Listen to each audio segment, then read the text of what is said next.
Tonight, disaster in Japan. In the aftermath of the massive earthquake, wide areas of Japan's northeast coast lie in ruins without power or transportation, as officials say the death toll could well be over 1,000. I'm Russ Mitchell. Also tonight, nuclear concerns. An explosion rocks a nuclear power plant but leaves the nuclear core intact. Now questions are being raised about nuclear safety both in Japan and here at home. Season at risk. Why the breakdown of NFL labor talks could mean no action on the nation's gridirons this fall. And quake questions. Just how prepared is the U.S. for an earthquake as strong as the one that hit Japan? This is the CBS Evening News with Russ Mitchell. And good evening. It is already Sunday morning in Japan, and another major aftershock has just hit the country, which is still digging out after Friday's disastrous 8.9 magnitude earthquake. Here's the latest. An explosion at a nuclear power plant forced 170,000 people to evacuate, while an emergency was declared tonight at a second reactor in the same complex. Roads and buildings throughout the area have been devastated, and hundreds of thousands are stranded without food or water. We have correspondents all along the earthquake zone tonight, and we begin with Ben Tracy in Tokyo. With more cameras on the ground, we are now getting our closest look yet at the extent of the damage. It is simply overwhelming. In hard-hit Sendai, a city of 1 million people, police say they found as many as 300 bodies washed up on the beach. As the tsunami hit the city's airport, new video said to be from inside the terminal shows frightened passengers watching the waves wash away a parking lot full of cars. Japan's prime minister toured the quake zone Saturday, where fires are still raging out of control. The torrents of water that swept through these towns left nothing but misery behind. This woman said, "We tried to escape by car, but were caught in the waves and were washed away here." Rescue workers are still hoping to save those trapped in the rubble, and the Japanese government is sending at least 50,000 troops to help. But they can't reach some of the most heavily damaged areas. People are desperate for basic necessities. This mother of two says, "I came here for water, but they ran out." It's been less than 48 hours since the 8.9 magnitude quake tore open the earth and unleashed a 23-foot-high wall of water. It erased the ground below, rushing nearly 6 miles inland. Anything in its path was forced to move. It's early Sunday morning here in Tokyo, and people are actually starting to get used to the dozens of aftershocks that are happening here every day. Now, they should get smaller over time, but they could last for years. That's because experts now say the massive quake released enough energy to provide electricity to the city of Los Angeles for an entire year. At the time, it was terrifying. I've never felt a quake that strong, but you know, my Japanese co-workers haven't experienced anything like this either in their lifetime. The earthquake that hit Japan this morning was actually the 261st aftershock. It was located about 200 miles north of Tokyo, but we could definitely feel it here in the city. The ground started shaking, buildings were swaying, clearly keeping people here on edge. Russ? Ben Tracy in Tokyo. Take care. Thank you very much. Attention was focused for most of the day on an explosion at the Fukushima nuclear power plant, where officials say the containment vessel is intact with no imminent threat of a meltdown. Seawater is being pumped in to cool the core, and an emergency was declared tonight at another reactor nearby. Celia Hatton is there with more on that part of the story. At the Fukushima nuclear complex, radioactive smoke billowing from one reactor and a power outage at another has some Japanese calling this Japan's Chernobyl. The blast at Unit 1 destroyed the outer container when the cooling system failed after workers released radioactive steam to ease the pressure. 4 workers were injured.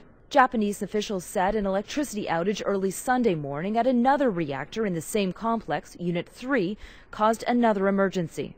Without power, the cooling system failed. Workers are trying to restore power and prevent the worst case, a meltdown. Japan's nuclear safety agency is saying more than 100 people could have been exposed to radiation. But Japan's Prime Minister, Naoto Kan, insisted everything is under control. Still, government officials are playing it safe, doubling the size of the evacuation zone around the plant to 12 miles and scanning everyone for radiation. 3 evacuees are already being treated for excessively high radiation levels. 70 miles away from the explosion site, the reactor's shadow still looms large. Roads are badly damaged, so some here endure a grim wait to secure plane tickets. Amid reports of a possible nuclear meltdown in Fukushima, this tiny airport is much busier than normal, with Japanese military flying in and local residents attempting to get out. The aging Fukushima reactor had been scheduled for retirement in just over 2 weeks' time. But critics have argued for years that an earthquake-prone country like Japan should not maintain 54 active nuclear reactors. The poisonous smoke lingering over Fukushima has led some here to wonder if they were right all along. Celia Hatton, CBS News, Fukushima, Japan. Japanese nuclear safety officials say that on a scale of 1 to 7, today's power plant explosion rates a 4, compared to a 5 for the 1979 Three Mile Island accident in Pennsylvania and a full 7 for the 1986 Chernobyl disaster in the Soviet Union. Elaine Quijano has more now on the safety questions today's events in Japan are raising. Experts agree the explosion at the Fukushima nuclear power plant was most likely caused when a buildup of hydrogen gas ignited. But experts disagree on the potential danger now, even of a meltdown. That danger is almost vanishingly small. If there was a danger of that, it would have been much more early on, in the first hour or two after the reactors were shut down. Ian Hoare-Lacey with the industry lobbying group, the World Nuclear Association, says reports that the reactor's main containment unit is intact are an excellent sign. That unit, made out of steel, houses the nuclear fuel itself. It's designed to contain the worst conceivable mess inside if everything, and I mean everything, goes absolutely wrong. But Edwin Lyman of the Union of Concerned Scientists sees a nuclear emergency that's far from over. You could have the fuel overheating and melting to the extent that you can't recover from that situation, and then the possibility of a large-scale radiological release exists. Tokyo Electric, which runs the plant, is now taking an extraordinary step of injecting seawater instead of the usual fresh water into the reactor to cool it down. And I see that as a measure of desperation. A measure that ruins any chance the 40-year-old reactor will work in the future. It was due to be shut down anyway in less than 2 weeks. Taken steps to make sure the core is well covered with water, and they're doing everything that's necessary, it seems to me, to settle things down. And it sounds like the problem with the second reactor at the Fukushima complex is similar to what happened with the first reactor. The question is whether officials will be able to resolve the problems there, too. Russ? Elaine, thank you very much. The U.S. and dozens of other countries immediately offered to send aid to Japan. The Pentagon says Air Force engineering experts are heading to the area, and at least 6 U.S. Navy ships will be prepared to help distribute supplies. The Los Angeles County Search and Rescue Team is leaving for Japan tonight. Our Bill Whitaker is driving today from Tokyo to the hard-hit city of Sendai, near the quake's epicenter. That 230-mile trip usually takes about 4 or 5 hours, but not this time, with destruction at every turn. With an international effort underway to rescue survivors from the rubble of this devastating earthquake, the Japanese government is facing a massive problem: how to get to the survivors. Entire towns and villages have been swept away. In the tsunami zone, there is no electricity, no telephone service. At least 1 million people are without water. The Transportation Ministry said most highways from Tokyo to the quake zone are closed. Many roads are cracked or split or clogged with cars from the estimated 300,000 people trying to evacuate the tsunami zone. That makes delivering aid to the hundreds of thousands trapped in temporary shelters nearly impossible. And with cell phone service spotty, the situation in many areas remains a mystery. At the epicenter in Sendai, the tsunami washed out the airport, where planes on the tarmac are mired in mud. Rescue workers are reaching survivors by helicopter. This hospital was stranded by a wall of mud. People inside took to the roof, signaling for help with homemade SOS signs. And on this island nation, access by sea to many areas is blocked by sunken boats clogging the harbors. Bill Whitaker, CBS News, on the road to Sendai, Japan. We have an update tonight of last night's CBS Evening News. Covering the disaster in Japan, CBS News reporter Lucy Kraft said she had not heard from her 17-year-old son, attending boarding school in Sendai. We are happy to report tonight that he has sent her a text message saying, "I'm okay, Mom. Stop worrying." And still ahead on tonight's CBS Evening News, Qaddafi's forces on the advance in Libya.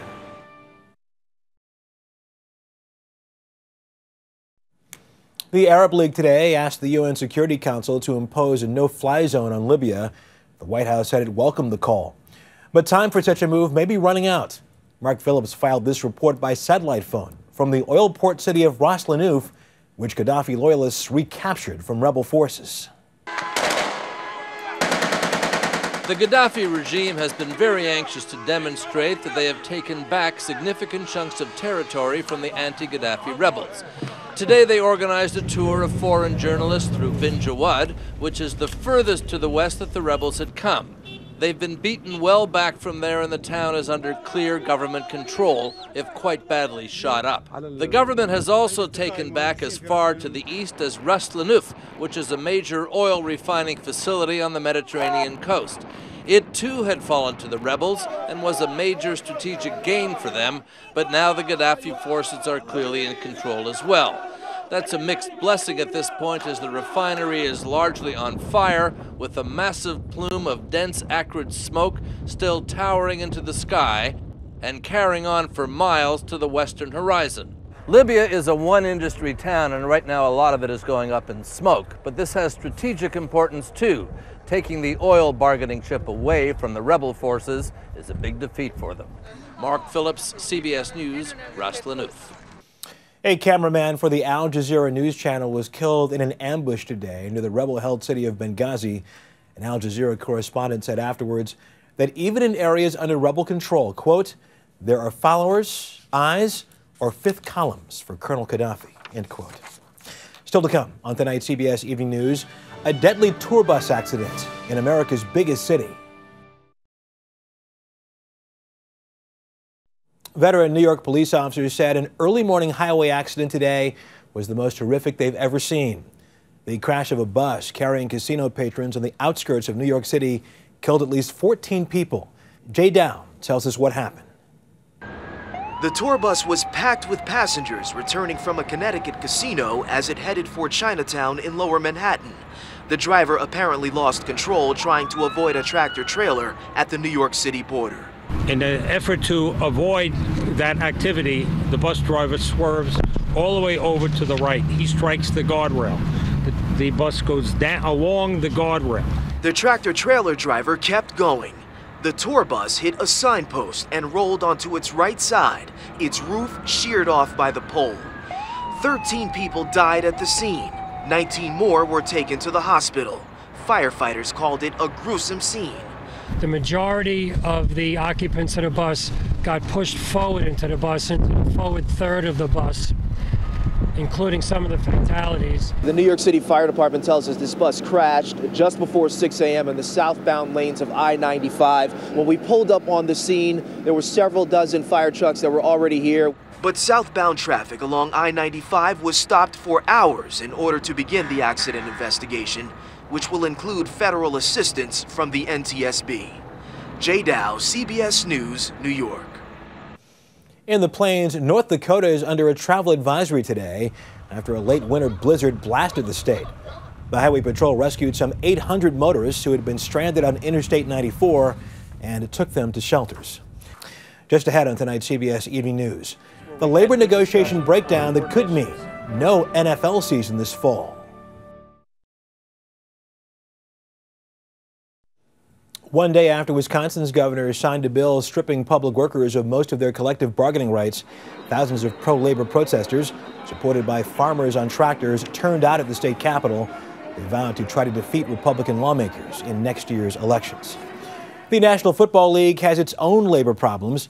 The league's first work stoppage in almost a quarter century began early this morning when the players were locked out. Does that put the NFL season in jeopardy? Whit Johnson has the latest. In September, fans of the National Football League may feel as much pain as the players themselves. That's if there's no football being played. The absence of an agreement is a shared failure.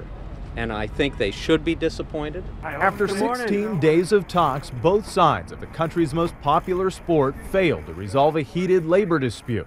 So at midnight, the NFL's owners locked out their players. The players' union dissolved itself, which allowed 10 players led by star quarterback Tom Brady to file an antitrust lawsuit against the league and each individual franchise. Whatever trust that we would hope would exist, it doesn't appear to be there anymore. The issues include extended health benefits for players, limits on rookie pay, and perhaps the sharpest disagreement, how to slice up the league's $9 billion annual revenue.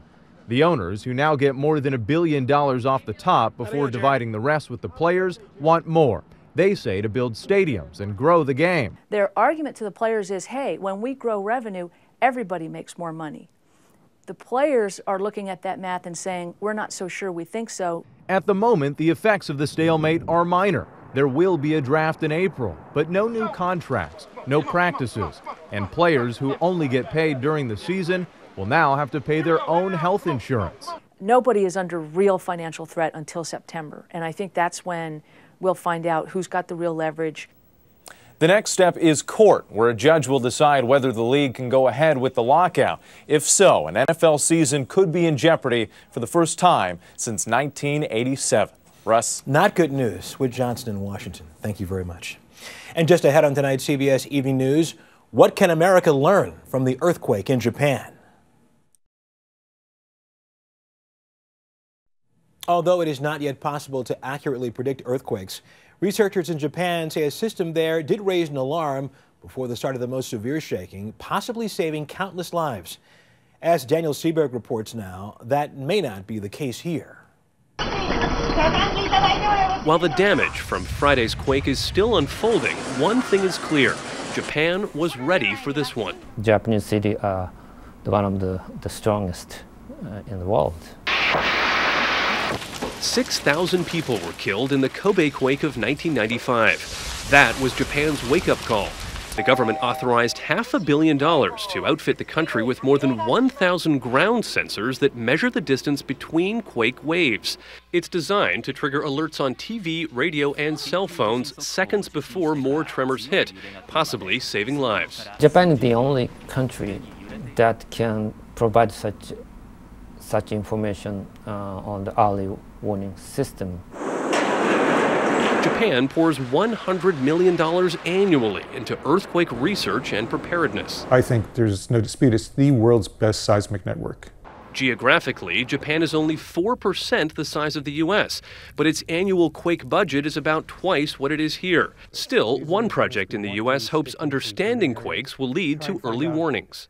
The idea is, just like a black box on an airplane, it's not going to keep the airplane from falling out of the sky, but it does provide the aerospace industry and the safety experts to understand why that plane fell out of the sky. Those instruments were handed out to 1,200 volunteers in California to gather information about what happens when a quake hits. Earthquake prediction, nobody has reliably done that. It'd be more towards earthquake understanding. Getting a warning of several seconds is one thing, but what about more than that? During a test at the Lawrence Berkeley lab last year, Ernie Major and his team were able to see specific changes in the ground hours before a small earthquake hit. Is it possible one day that these types of devices in the ground will lead to an early warning system? Possibly, who knows, maybe 10, 15 years from now, by understanding the physics of the process and watching it and saying, uh-oh, there's one coming. But at $5,000 apiece, these are the only instruments in the country right now. By comparison, they're installed all over Japan. That country also regiments drills like these and has enforced new building codes with design innovations that allow skyscrapers to teeter instead of topple. So until scientists here are able to accurately predict earthquakes, they're working to make buildings safer. Things look different from up here. At the University of California, Berkeley, this is one of 15 labs in the U.S. testing everything from port stability to how much stress steel beams can handle to what happens inside a building. Any heavy content of the building, if not secured to the walls of the building, they will tend to be tossed around and cause injuries or worse. Exactly. But without significantly more funding, those types of tests remain in the lab, leaving millions of people vulnerable. It may be a hard lesson learned from the tragic images in Japan, which could have been even worse. Daniel Seberg, CBS News, New York. And finally this evening, a reminder that daylight saving time resumes at 2 a.m. in most parts of the country. That means those clocks should spring forward and be advanced by 1 hour. And that is the CBS Evening News. I'm Russ Mitchell in New York. Good night.